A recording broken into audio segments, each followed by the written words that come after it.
बियांना, बेण्याला आणि कलमांना बीजामृताचा संस्कार करूनच लावायचं.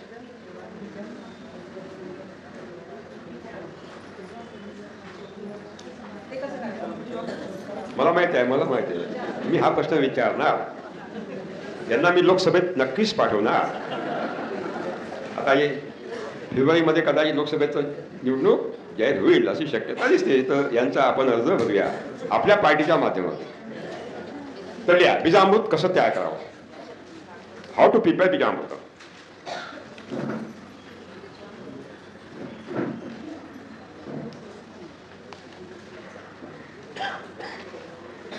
2 लिटर पाणी. किती घेतलं? 500 ग्रॅम गाईचं शेण, 500 मिली गोमूत्र, 500 मिली गोमूत्र, 3 बोटाच्या चिमटीत येणारी माती, 3 बोटाच्या चिमटीत येणारी माती. किती बोटाच्या? 3 बोटा. चौथा घेऊ नका आणि 2 घेऊ नका, 3च बोट. आणि 2 बोटामध्ये येणारा चुना, खाण्याचा चुना, लावण्याचा नाही, दुसऱ्याला खाण्याचा. 2 बोटामध्ये येणारा चुना त्यामध्ये टाक. चुना कायसाठी? जेव्हा गोबर गोमूत्र एकत्र येतात त्याची ऍसिडिटी वाढते, ती घटण्यासाठी, पेचवडी मेंटेन करण्यासाठी चुना आहे. हे सगळं टाकलं. आता त्याला गोळा काढीने चांगलं सगळं गोळा गोलाकार चांगलं गोळ्यात रात्रभर ठेवा. Keep it overnight for the fermentation. किण्वणुकीसाठी रात्रभर ठेवा आणि दुसऱ्या दिवशी लावा. संस्कार करा. कसे काय सांगतो तुम्हाला. या मिलेट, मिलेटचे बी, तेलबिया, जवस आहे, कढी आहे, है ना, तेलबिया, मूग, भुईमुग सोडून यापैकी निवडलेल्या पिकाचं बी घ्या. यापैकी निवडलेल्या पिकाचं बी घ्या.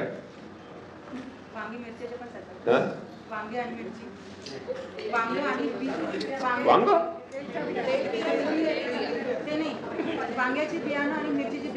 सांगतो ना, ते तुम्हाला मी नक्कीच पाठवणार लोकसभेमध्ये, ठरलेलं आहे. बस आपण सध्या कडधान्याबद्दल बोलत आहोत.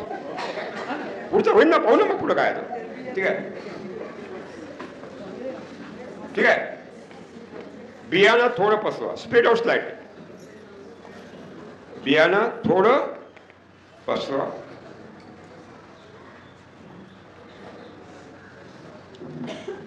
अंदाजानं किंवा बीजामृत शिंपडा.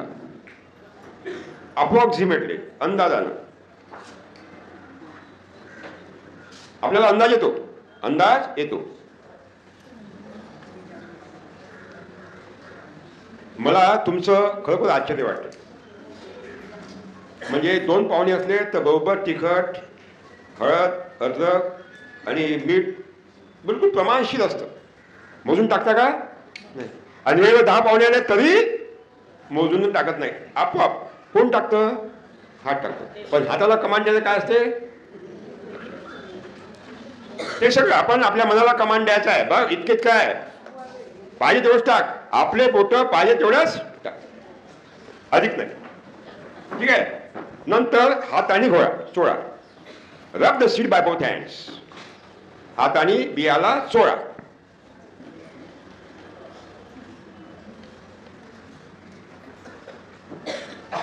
चोळलं. सावलीमध्ये, उन्हाजवळच्या सावलीमध्ये पातळ तरात पासून वाळवा. हवेचा एक झोक आला की वाळतं, त्याला काही वेळ लागत नाही. उन्हा लगतच्या सावलीमध्ये पातळ थरात पसरवून वाळवा. अधूनमधून त्याला खालीवर करा, म्हणजे लवकर वाळते. आणि ते बी पेरा. नंबर 1.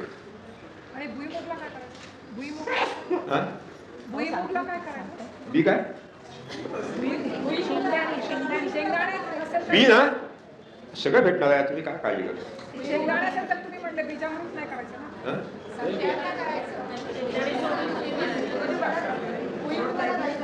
नाही भुईमुगात सांगतो ना, यांना सुद्धा लोकसभेत पाठवावंच लागतं. जेव्हा 2 कॅन्डिडेट झाले आपल्या पार्टीचे 2 कॅन्डिडेट आता द्या. फुलकोबी, पानकोबी, वांग, टमाटर, मिरची,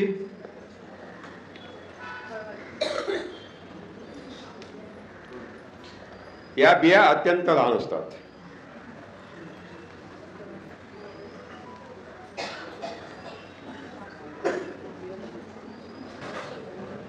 त्या बिया घ्या, त्यावर बीजामृत शिंपडा थोडं आणि हळू हाताने चोळा, हळू हाताने.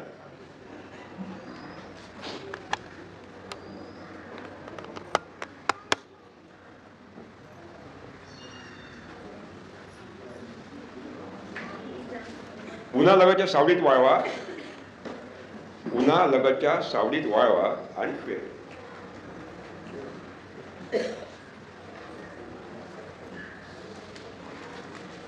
आता घ्या कडधान्य.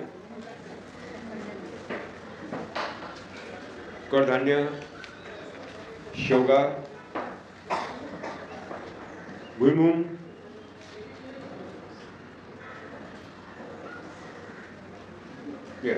यांच्या साली पातळ असतात. सालपट कसे असतात? अगदी पातळ असतात, हाय डेलिकेटेड. ते जर सोडलं तर साल निघून येते आणि अंकुरण होत नाही. ते सोडलं दोन्ही हातानं काय होते? साल निघून येते, अंकुरण होत नाही. म्हणून द्या निवडलेल्या पिकाचं कडधान्याचं बी घ्या. कडधान्य, भुईमुग सगळे बी घ्या. त्याचा ढीग लावा. ढीग थोडा पसरा, स्लाइटली स्प्रेड आउट.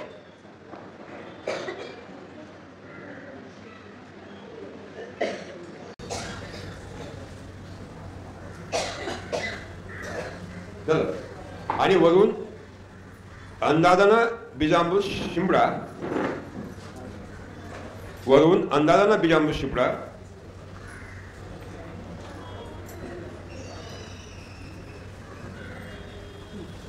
दोन्ही हाताने चोळू नका, दोन्ही हाताने चोळू नका. दोन्ही हाताची बोट पसवा, स्प्रेड आउट द फिंगर्स. पसवा दोन्ही हाताची आणि बोटाने हळूच वर खाली करा. All to the speed, very slowly. बोटाने हळूच वर खाली करा. बीजामृत संस्कार होऊन जातात. सावलीत वाळवा आणि पेर.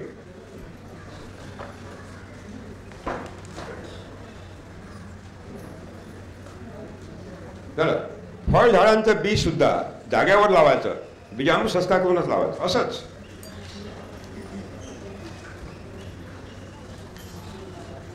शेवग्याचं बी सुद्धा बीजामृत संस्कार करूनच लावायचं. जे लावायचं ते बीजामृत संस्कार करूनच लावायचं. याला काय लिहा.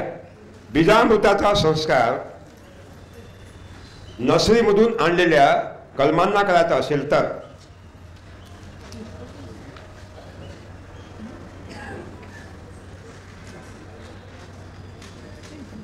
रोप वाटिकेमधून आणलेल्या कलमावर बीजामृताचा संस्कार करायचा असेल तर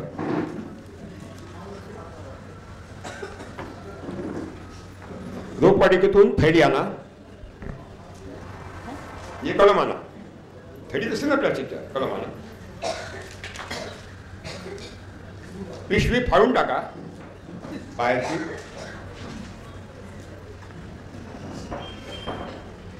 आणि इथं झाड लावायचं त्या ठिकाणी ते याच्यावर ठेवा. कशावर? सिमेंट कॉन्क्रीटवर, फरशीवर, त्या छतावर ठेवा. ते पिशवी तशीच, माती पडली नाही पाहिजे, जर व्यवस्थित ठेवा. आणि नसरी मातीनं त्या मुळ्या झाकून टाका. नसरी मातीनं त्या मुळ्या झाकून टाका. दोन्ही बाजू, चारी बाजूनं झाकून टाका.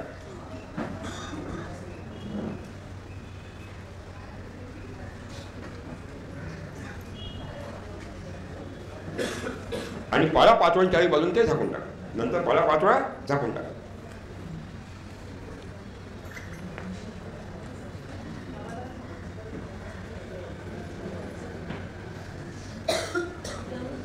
ठीक आहे. लिहा. नर्सरी माती टाकण्याच्या आधी, नर्सरी माती या मुळ्यावर टाकण्याच्या आधी कलमाच्या मुळ्यावर बीजामृत काय करायचं? शिंपडायचं. मग्याने काय करायचं? शिंपडायचं हाताने शिंपडायचं आणि मग माती ओढायची.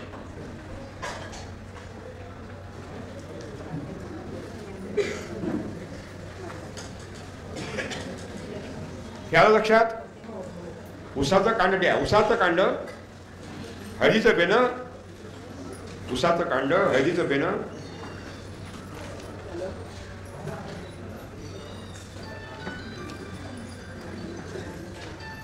केळीचं बेनं, अद्रक,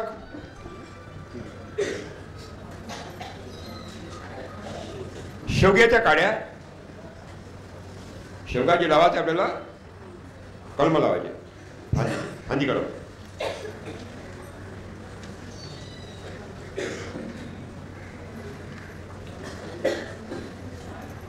व अन्य सगळे कलम.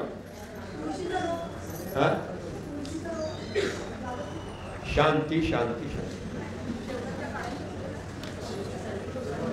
काय केलं? लिहिलं. लावणीच्या आधी बीजामृतात बुडवान मग लावा.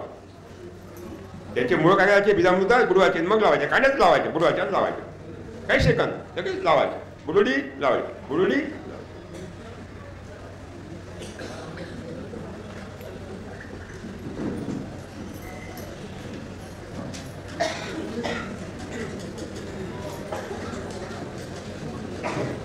आता कोणतं राहिलं?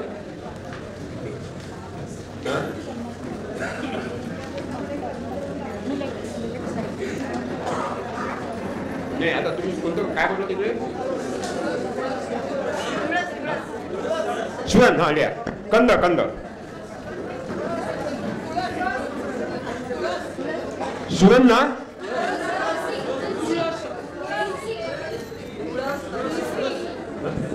हा तुळस तुळस तुळस तुळस लिहा. तुळशीचं बी संस्कार करायचं लावायचं. जे जे लावायचं आहे ते बीजाम संस्कार करून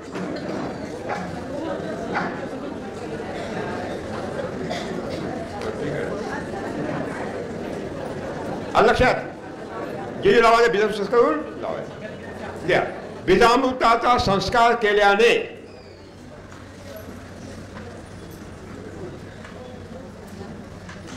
बियावर असलेले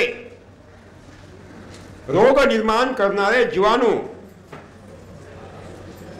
may be pathogenic bacteria, funguses, viruses, Phytophthora funguses, nematodes, protozoas यांचा नायनाट होतो, यांचा विनाश होतो आणि आपले पीक रोगमुक्त राहत. उगवण क्षमता वाढते. कारण बियामध्ये अँटी जर्मेटिंग आपला टॉक्सिन असतात. उगवणाला विरोध करणारे रसायन असतात. आपला टॉक्सिन्स म्हणतात त्यांना. त्यांना निष्क्रिय करण्याचं काम बियामृत करतं आणि ते जर्मिनेशनला अडवतात. आपलं टॉक्सिन काय आहे? जर्मिनेशनला अडवतात. त्यांना निष्क्रिय करण्याचं काम करतं बीजामृत करतं. त्या मुळ्यावर हमला करणारे, आक्रमण करणारे फ्युजिलियम सारखे रोगाणू, मुळ्यावर आक्रमण करणारे फ्युजिलियम सोडोमोनास सारखे खतरनाक रोगाणू बीजामृताच्या संस्काराने